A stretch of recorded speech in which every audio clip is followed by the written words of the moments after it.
చూసి మనం నా సాయి పెట్టుకోను అక్కడ తీసుకుని లాస్ట్ నాకు అనిపించి నేను అట్లా పెట్టుకున్నాను. ప్రైజ్ ద లార్డ్, హల్లెలూయా. దేవుని మహాకృప చేత అప్పుడు ఈ 3 రోజులు ప్రార్థన ఎప్పుడైతే అయిపోయిందో పైన, ఎప్పుడైతే ఆ రీతిగా ఉపవాసం కన్నీరు కాచి చేర్చి ఆయన కాళ్ళు గడుపుతా ఇదే పని ఏడవటం ప్రార్థన, ఏడవటం ప్రార్థన. ఎప్పుడైతే ప్రార్థన అయిపోయిందో డాక్టర్లు ఏం చెప్పారు, మీరు ఎప్పుడు ఆయన గుర్తు చేయండి అన్నీ మర్చిపోతారు అన్నారు కదా. ఈ 3 రోజులు ప్రార్థన అయిపోతాయి. వీళ్ళందరూ చెప్పి చెప్పి చెప్పి చెప్పి నాకు జ్ఞాపకం రాలే. 3 రోజులు ప్రార్థన అయిపోయిన తర్వాత దేవుడే మొత్తాన్ని జ్ఞాపకం చేశాడు. జ్ఞాపకం చేసి వాళ్ళకు జ్ఞాపకం లేని కూడా నేను చెప్తున్నాను. ఇప్పుడు దేవుడు అంత అద్భుతం చేశాడు. కనుక దేవుడు చేసే ఏ కార్యమైనా ఇంత అద్భుతంగా జరిగేదానికి కాగల కారణం మీకు అందరికీ చెప్తున్నానండి. ఇలాంటి సంపూర్ణ రాత్రి ప్రార్థన, శక్తివంతమైన ప్రార్థన. సంపూర్ణ రాత్రి ప్రార్థన అంటే మామూలుగా ఏదో ఆదివారం పోయాం వాక్యమైన వచ్చామని కాదు. సంపూర్ణ రాత్రి ప్రార్థన అంటే శక్తినిస్తుంది మనకి. మనం చేసి ఎక్కడ చిన్న ప్రార్థన చేసినా మన కుటుంబాలలో అద్భుతాలు జరుగుతాయి. అలా జరుగుతాయి. ఎందుకంటే టక్కన దేవుని దగ్గరికి వెళ్ళిపోద్ది ప్రార్థన. నేను ఎక్కువ కొండపైన ప్రార్థనలో ఉంటా. నెలలో 3 రోజులు ఉంటా కొండపైన. ఇటీవల కొద్దిగా నాకు అదే ఆరోగ్యం బాగాలేని కాడి నుంచి ప్రార్థన టవర్లో ఉంటున్నాను. నెలలో 3 రోజులు, బల్లార్థన ముందు 3 రోజులు ఉపవాసంలో ప్రార్థన టవర్లో ఉంటాను. మొన్న కూడా ఉన్నాను 3 రోజులు ఫాస్టింగ్ ఉపవాస ప్రార్థనలో ఉంటాను. అలాగా శక్తివంతమైన ప్రార్థనలు. ఒక కాలు లేకపోయినా దేవుని మహాకృప చేత ఆనాడు దేవుడు బ్రతికించాడు. కాలు వచ్చినప్పటికీ తిరుగుతున్న ఈ యొక్క యాక్సిడెంట్లు 1, 2 కాదు, నాకు యాక్సిడెంట్లు 27 యాక్సిడెంట్లు. ఈ కాలు లేని కాలికి మోకాలు చెప్ప 2 చుప్పలు అయిపోయింది. ఈ మోకాలు చెప్ప 2 తొట్లు అయిపోయింది. చెయ్యి 3 ముక్కలు అయిపోయింది చెయ్యి. కానీ నాటు వైద్యులు కట్టిన కట్టు వల్ల అది కాక ఫస్టే హాస్పిటల్కి పోకుండా మనం తీసుకెళ్లకుండా నాటు వైద్యుల దగ్గరికి వెళ్ళాం. పూర్మాల అవతల ఎవరది కట్టులే కట్టేది పూర్మాల అవతల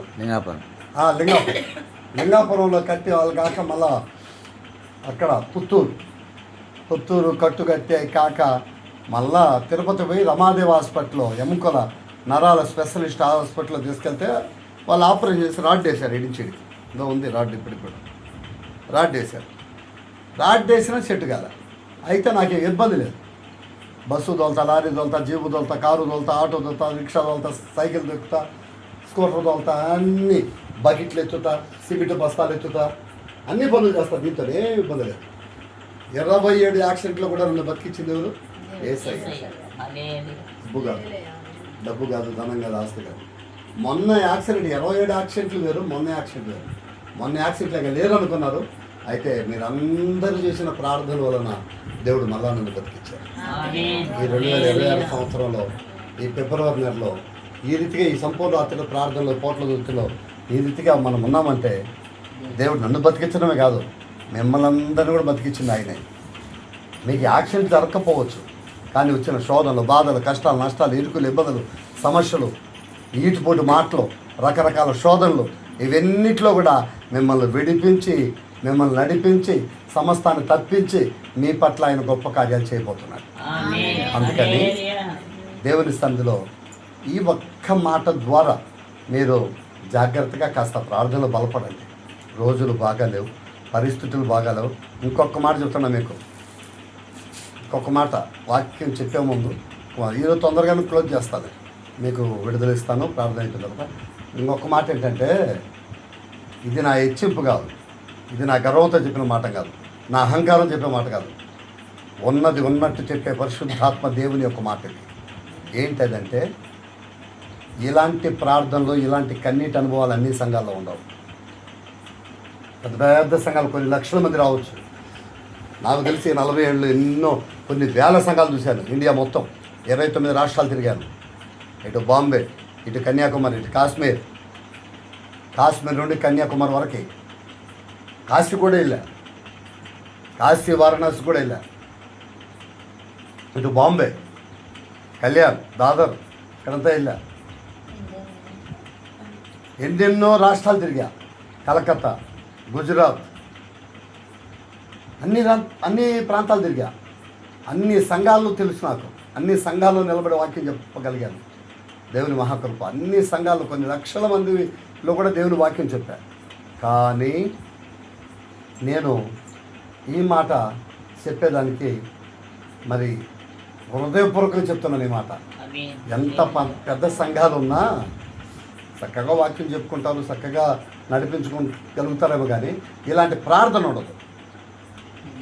కన్నీటి ప్రార్థన, ఉపవాస ప్రార్థనలు పెట్టుకుంటారు వాళ్ళు. ఇలాగ కన్నీటి ప్రార్థన ఉండదు, కొండ ప్రార్థన ఉండదు. కొండ కష్టాలు కన్నీటి ప్రార్థన ఉండదు. కొందరైతే 40 రోజులు ఫాస్టింగ్ ఉన్నాం, ఉపవాసం ఉన్నాం మేము. ఏది గుడ్ ఫ్రైడేకి ముందు ఉపవాసం ప్రార్థనలు ఉంటారు వాళ్ళు. యేసు ప్రభు సిలువ రోజులు కదా కనుక ఉండాలని ఉంటారు. నేనేం చెప్తానంటే, ఎప్పుడో ఈస్టర్కో గుడ్ ఫ్రైడేకో ఉండేది కాదు. మనం ఎల్లప్పుడూ దేవుని సన్నిధిలో ప్రార్థనలో ఉంటే, ఎదుగుతూ ఉంటే తప్పకుండా ఈ ప్రార్థన దేవుడు ఆలకిస్తాడు. దేవుడు మన పక్షంగా కార్యాలు చేస్తాడు. అది మనం నేర్చుకోవాల్సింది. నేను పొందుకున్నాను. ఇప్పుడు ఎక్కడ అడుగుపెట్టినా, ఏదైనా కుటుంబాలలో ఏదైనా సంఘంలో అడుగుపెట్టి నన్ను చాలామంది రాణిపాష గారు మా సంఘంలో చిన్న ప్రార్థన పెట్టుకోండి, మా ఇంట్లో చిన్న ప్రార్థన అంటారు. ఎందుకంటే నేను ఈ దీనుండి దేవుడు వాడుకుంటున్న విధానాన్ని బట్టి ఎక్కడ అడుగు పెడితే అక్కడ ఆ కుటుంబంలో కానీ ఆ సంఘంలో కానీ ఆయన ఉండి కార్యాలు చేస్తున్నాడు. నమ్ముతున్నాను. చచ్చిపోయిన 3 బతికిచ్చారు ఈ దీనుడు ప్రార్థన చేస్తే. చనిపోయినారు లేరు, ఏడ్చుకుంటున్నారు. ఇంకా పాతి పెట్టేదాన్ని కూడా అన్నీ రెడీ చేసి గుంతకూడదు వేశారు. అలాంటి వారికి ప్రార్థన చేస్తే చచ్చిన వాళ్ళు లేచి అంటే బతికి నిలబడ్డారు. అద్భుతం. సంతానం లేని వారికి 104 మందికి సంతానం కలిగింది. ఒక్కొక్కరు పెళ్ళి 27 ఏళ్ళు, 28 ఏళ్ళు, 20 ఏళ్ళకు కూడా పెళ్ళి 20 సంవత్సరాల తర్వాత కదా, 18 సంవత్సరాల తర్వాత పిల్లలు లేదు. అయితే వీళ్ళ విశ్వాసం మామూలు విశ్వాసం కాదు. భార్య భర్తలు ఇద్దరు నేనంటే చాలా ప్రేమ. ఎందుకంటే ఎంతమంది సేవకులు కానీ నన్ను ఎక్కువగా ప్రేమిస్తారు. నేను ఎక్కడికి రమ్మంటే అక్కడ పరిగెడతాను. నేను మన మినిస్ట్రీలో పూర్వమాల దగ్గర ఐత్తరంపేట అని అక్కడ సంఘ పెద్ద. సువార్తలో మామూలు తిరగల నాతో కూడా. అంత సువార్త అనమాట. ఒక్కరోజు ఖాళీ ఉన్నాం, అక్కడ తిరిగితే అక్కడ ఫోన్ చేస్తారు, పరిగెట్టేవాడు. కనుక దేవుడు ప్రేరేపిస్తే చెప్పడం జరిగింది. మీకు దేవుడు సంతానం ఇస్తున్న ఒక 16వ తేదీ దైవ సేవకుడు ఒక ఆయన గుంతకాల నుంచి పిలిపించుంటే ఆయన మాట్లాడారు. తర్వాత నేను ఏడ్చి ప్రార్థన చేసిన దేవుడు నాకు ప్రేరేపిస్తే చెప్తే వెంటనే 18 సంవత్సరాలు ఇప్పుడు చక్కటి కుమార్తెని దేవుడు ఇచ్చాడు. ఈరోజు అద్భుతంగా ఆ అమ్మాయి చదువుతూ ఉంది. ఇంచుమించు 18 ఏళ్ళు, అంతే కదా, 19 సంవత్సరాలు. దేవుడు ఆశ్చర్యకరం. ఇలాంటి వాళ్ళకు మన సంఘంలోనే 31 మందికి మన బ్రాంచ్ల్లో సంఘాలు దేవుడు ఇచ్చారు. మొత్తం ఇండియాలో 104 మంది పేర్లు రాస్తున్నాను నేను. 104 మందికి సంతానం లేని వారికి, రెడ్లకి, బ్రాహ్మణ్స్ కుటుంబంలో ఒక కుటుంబంలో కలిగారు. గుంటూరు బాపట్ల దగ్గర బ్రాహ్మణులు పిల్లలు లేకపోతే కమ్మోళ్ళు, గొల్లోళ్ళు, ఈడిగోళ్ళు, సాకలోళ్ళు, ఎస్సీ ఎస్టీ, మా బల్జోళ్ళు ఎంతోమంది దేవుడు అద్భుతంగా సంతానాభివృద్ధిని కలిగారు. ఎన్నో దెయ్యాలు, భూతాలు, శాతపడి శక్తులు ఎక్కడ తిరిగినా ఎన్ని మంత్రాలు ఇచ్చుకున్నా ఎక్కడ బాగా కాకపోతే వాళ్ళ దగ్గర మోజస్ పాస్టర్ ప్రార్థన చేస్తారు. అక్కడ తీసుకుపోతే బాగా తీసుకొచ్చారు. వెంటనే శాతపడి శక్తులు విడుదలైనాయి. క్యాన్సర్, ఎయిడ్స్, అల్తా, ఆయాసం, ఉబ్బసం, దగ్గు, ఇవన్నీ దేవుని మహాకృప చేత అద్భుతమైనటువంటి విడుదల జరిగింది. గొప్ప కార్యాలు జరిగింది. కారణం ఏంటంటే నా బలం కాదు, నన్ను దేవుడు బతికించుకునే విధానాన్ని బట్టి ఆయన నన్ను నిలబెట్టి వాడుకుంటాడు. కనుక దేవుని మహాకృప ఈరోజు ఈ పోట్లదుర్తిలో 2026 ఈ ఫిబ్రవరి 10వ తేదీ సంపూర్ణ రాత్రి ప్రార్థన మన అందరినీ నిలబెట్టాడంటే మన బలం కాదు, మన జ్ఞానం కాదు, మన డబ్బు కాదు, మన ఆస్తి అంతస్తులు కాదు, కేవలం దేవుని ఉచితమైన కృప. ఆయన కృప మన మీద ఉంది కనుక మనం సజీవులుగా నేడు ఈ స్థలములో దేవుని సన్నిధిలో కలిసి ప్రభువుని స్తుతిస్తున్నాం. ఒక్క నిమిషం మీకోసం ప్రార్థన చేయాలి. 12 దాకా ఉంటారన్నారు ఏం మళ్ళా? సర్లే అయ్యో నేను క్లోజ్ చేస్తా, మీరు ప్రార్థన చేసి పంపిస్తా. ఏనండి, ఇలాంటి ఘనమైనటువంటి కార్యం జరిగేదానికి ఈ ప్రార్థనలు మనకు చాలా ముఖ్యం.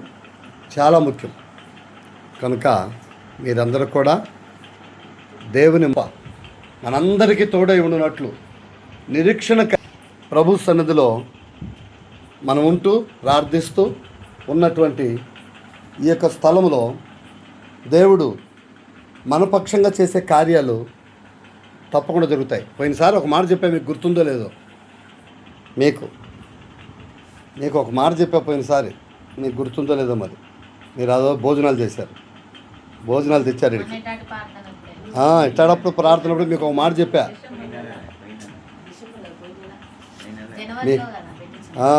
అప్పుడు ఏం చెప్పా మీకు గుర్తులేనట్టుంది. దేవుడు మీ పక్షంగా ఒక గొప్ప కార్యం చేయబోతున్నాడని చెప్పా. ఆ మాట గుర్తులేనట్టుంది మీకు. దేవుడు ఒక అద్భుతం చేయబోతున్నాడని.